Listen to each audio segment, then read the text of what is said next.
On today's episode of the DeRaud-Messinger Show, we're previewing and predicting BYU versus number 7 Texas. Longhorns fans, don't forget to like and subscribe for more content. It's greatly appreciated.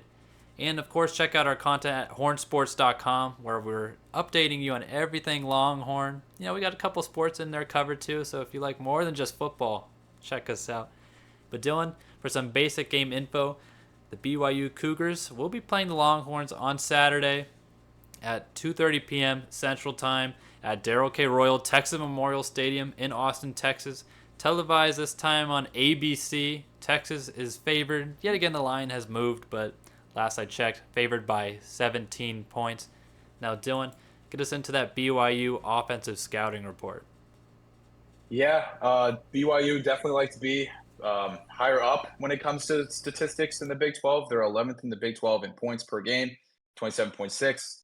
12th in pass yards, 222.6 per game. And they're last in the Big 12, Devon, in rush yards with 79.3. The closest team to them is Baylor at 115.6. So that running game has been less than stellar, and they're last in total offense with 301.9 per game. A lot can be attributed to that. Obviously, one thing you could point at is the inaccuracy of their quarterback, Keaton Slovis, at this point. He's 10th in the Big 12 in pass completion percentage, Devin, at 56.6, and he's got 4 interceptions on the year. So he's not turning the ball over at a rapid rate or anything, but he's been missing his targets. And a lot of their plays happen to happen, not really past the 10-yard line, right? So they're not throwing the deep ball too much unless they have to. He's also a fifth-year senior. He played for USC for 3 years, then Pitt the year prior. And then he's 4th in the Big 12 in pass yards with 1,519 and tied for 5th in the Big 12 in pass touchdowns with 12. So he has the talent. He is definitely somebody I could say could make some work out of the UT secondary, like a lot of teams have so far. But I think the big thing will be Texas getting pressure at him and this offensive line to really deal some damage back there so he doesn't have all the time in the world. Then you've got running back LJ Martin, who's a 6'2", 205 freshman. A lot of talent there, a lot of size. He's had 96 carries for 438 yards, and he's averaging 4.6 yards per carry. So he has been playing well. He just hasn't been getting a ton of carries. I believe the most carries he got was the 10 carry mark, where he had 93 yards in the last week's game against Texas Tech, and he had a large run for 55 yards too. So he's starting to get into form. They don't use him a ton in the passing game, but look out for him. But also, their transfer senior coming over from UNLV, where he was 1,000-plus rusher, Aiden Robbins, Devin, he has been dealing with a rib injury since camp. I think he played the first 2 games and then's been out up until this Texas Tech game. Did nothing impressive, but he had 16 carries for 49 yards. But the main thing is once he gets his sea legs back, this guy's 6'3", 240 pounds. So somebody to be a little bit careful of. They're definitely going to want to pound the rock with him and then use Martin more as the quicker back third down work. That would be the ideal scenario. They haven't been able to do that all year. So now that they got this 1-2 punch going into this Texas game, that's something to be wary of that you necessarily haven't seen on tape all year. And then in the passing game, they've got wide receiver Chase Roberts, who's 6'4", leads the team with 29 receptions, 430 yards, and 4 touchdowns. He had a 6 reception, 131-yard and touchdown performance over Cincinnati. And then Devin, this guy might become one of your favorite tight ends as well. Isaac Rex, 6'6", 255, fifth-year junior. He just keeps playing. He's got 23 receptions, 316 yards, and a touchdown. Oh, yeah, I know you do. And that 6'6" helps too. And then you got wide receiver Darius Lassiter, 6'3", 205 senior. He played at Butler Community College in Arizona before going to Eastern Michigan, then transferring over to BYU, where he's found success. He's got 23 receptions, 272 yards, and 4 touchdowns. So these are some of the impact players of this BYU team. Again, underperforming unit, but they're getting healthy in a desperate area when it comes to their running game. So that's something to be wary of on Texas's side going in this game. Now I got the BYU defense. Of course, a fun week to do defense, Dylan. Got some names for you. So to begin, we start up front on that defensive 7. You start with junior defensive lineman Tyler Batty, 6'5". Dylan's talked about size a second ago. This guy is a tall man.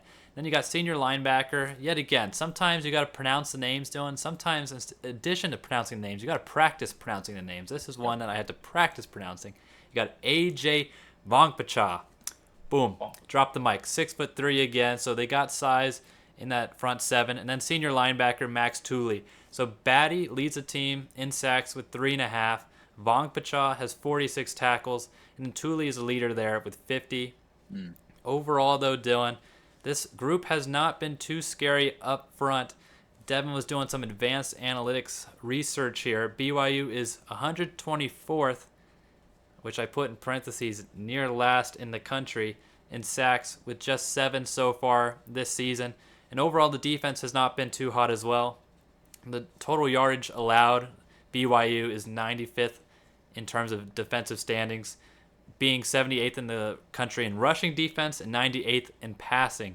Of course, though, Dylan, this might be the right time to face Texas with them needing to break in Malik Murphy because, of course, the BYU defense, yardage-wise, has not done as well against the pass. But this is a week where there's going to be some new, intricacies going on for the Longhorns. So that's something to watch out for. Now, while the yardage has not been in BYU's favor on defense, Dylan, this is where we flip it. The talent of the BYU Cougars on defense has been creating turnovers through the air. So caution to Malik Murphy. I'm sure he knows this. I'm sure Sark has talked to him about it. The BYU defense is tied 5th in the country in interceptions created with 11 in total, led by junior cornerback Jacob Robinson with 4 interceptions and senior cornerback Eddie Heckard with 3. So both have been ball hawks. So Dylan, expect Texas to be, of course, leaning on that run game with Jonathan Brooks. And when it comes to Malik Murphy, you're going to want to get him some open throws because anything that's contested or just, kind of a center field or over the head catch, Dylan, BYU has ball hawks that are there ready for that. Now let's get into the X factors. Who do you got? Yeah, so I hinted at it earlier, but this BYU run game is going to be huge because, again, it's been their unit that's really been lacking. They're only averaging 79 yards per game, but they've been without their RB1 pretty much all season in Aiden Robbins, who was obviously expected to be kind of their bell cow back. And then now they've got this freshman in LJ Martin that's just been playing a lot better than one would expect, especially for somebody that's a freshman, right, in his first year. So with this 1-2 punch being back and Robbins already having kind of his feel out rusty game against Texas Tech, they're in a position to have, a better chance of eclipsing that 100-yard mark, which they did do that against Texas Tech with 150 yards on the ground. So if they can get that going against the Texas front that's only allowing 98.3 rush yards per game, which is best in the Big 12, then BYU can really turn the tables on their head a little bit in the sense of Texas is going to have more to account for. They've already been dealing with having to, like you said, break in a new quarterback into the system this week. So it just adds another, another piece of the pie to this game. Yeah, Dylan, my X factors in this one, it's almost cheating at this point. I put down on my paper, my sheet of notes here, that it's the obvious choice. And if you're saying otherwise, you're deluding yourself. It's Jonathan Brooks for one, and the Texas secondary for another. If you just want the 2 keys to the game, you look at the stats later, and you want to know, did Texas win or lose? That's going to be the finite answer. For Texas, Jonathan Brooks has been, to quote, some I don't even know what to quote, Dylan. He's been that guy. I don't know where that's from, but it's a quote from something. He's him.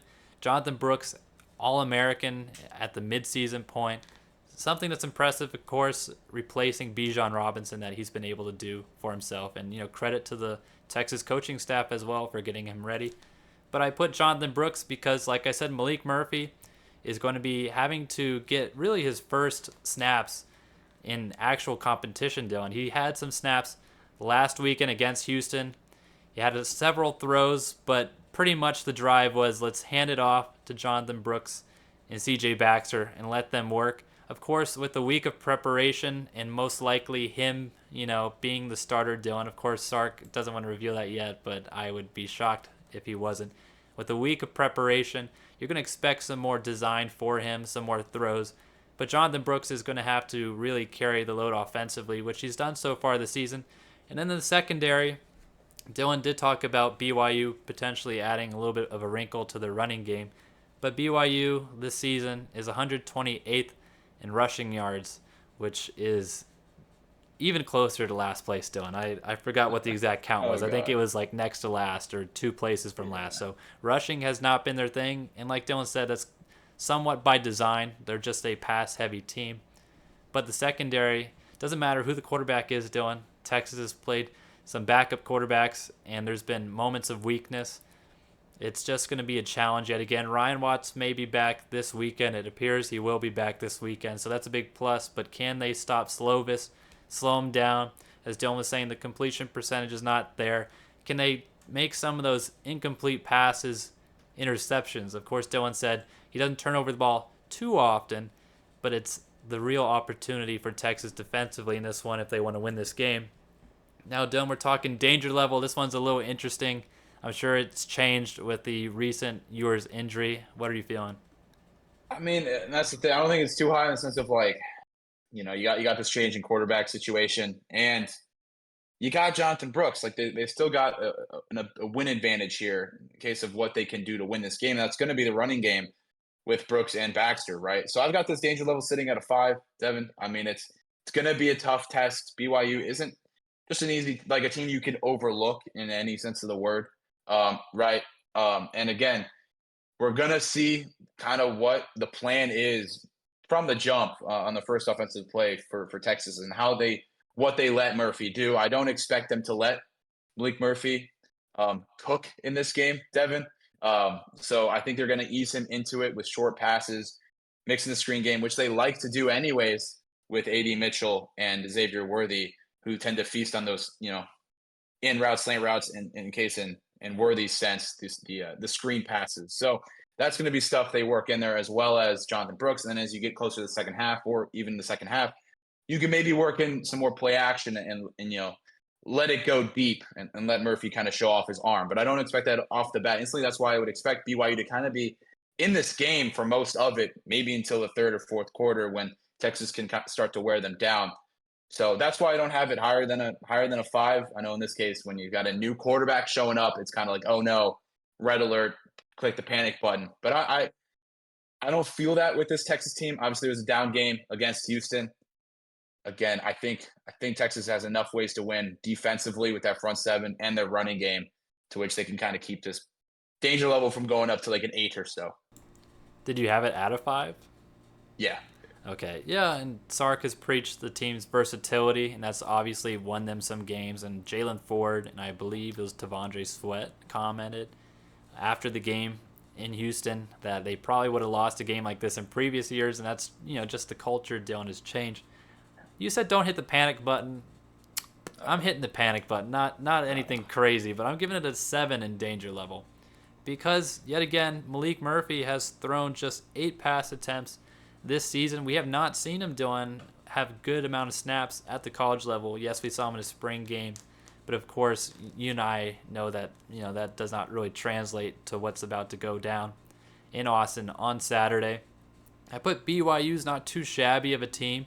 The Big 12 Conference, football-wise, has looked much more like the Big 12 Conference basketball-wise this season, where everybody is beating each other up, and it's beautiful, Dylan. But if you're a Longhorns fan, maybe it's not so beautiful right now.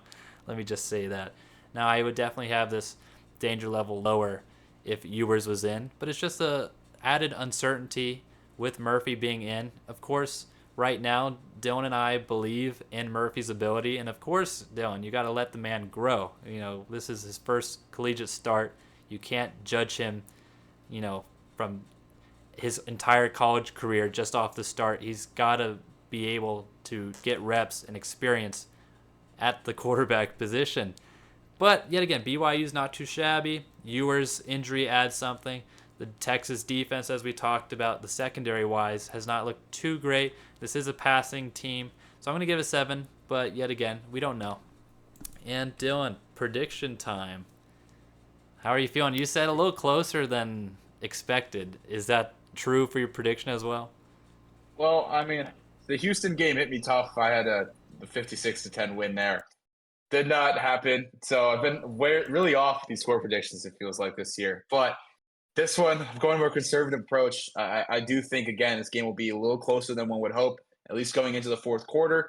So I've got Texas winning this game 24-17. I've got them winning because, I believe in Jonathan Brooks and this offensive line to carry the load without having their star quarterback playing. Texas has enough weapons outside with Xavier Worthy, Adonai Mitchell, Tavian Sanders, right? Jordan Whittington, big name dudes, guys that can make plays, going to make it a hell of a lot easier for their new quarterback to succeed in this game as long as he executes according to the game plan. And I think the biggest thing is for Sark is making sure Murphy does not freelance during this, being like, F it, Worthy is down there somewhere, right? Like being Hey, cognizant he's of down that there and letting the somewhere. game. Come on now. Yeah. Well, we'll hopefully try to avoid those moments in this game because that could be the biggest thing. Like you talk about the ball hawk defensive, like the ball hawking secondary. That is when BYU could really start to put some pressure on Texas, and this game could go awry. And then on the other side, this defense, Devon, as much as this secondary has struggled, this front seven can bring pressure. They can shut down this running game as they've shown and really get in the face of Slovis. And if that's also happening, it's going to be tough for BYU to score points. And Devin, the objective of this game is to score more points than your opponent, and if the defense is keeping them under 10 points, or in this case, only up to 17 that I expect, I think Texas has a great shot at winning this. So I will be sticking with Texas winning this game. Again, 24-17. Dylan, I have some groundbreaking news for you. Oh, no. Teams that score more points win every game. It's just, I know it's shocking. It's mind-boggling. It's mind-boggling. My brain just blew. It's just, whoa. Dylan mentioned the receiving threats, jokes aside, for Texas. The key for them, Dylan, I think I touched on it a little bit earlier, is to create space. I mean, against Ewers, he can lead you a little bit more. You know, he's got that anticipation.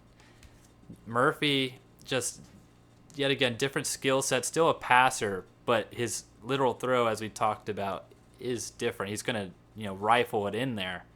And you got to be ready when you're turning around, Dylan, or else it's going to just nail you. But they're going to have to create space.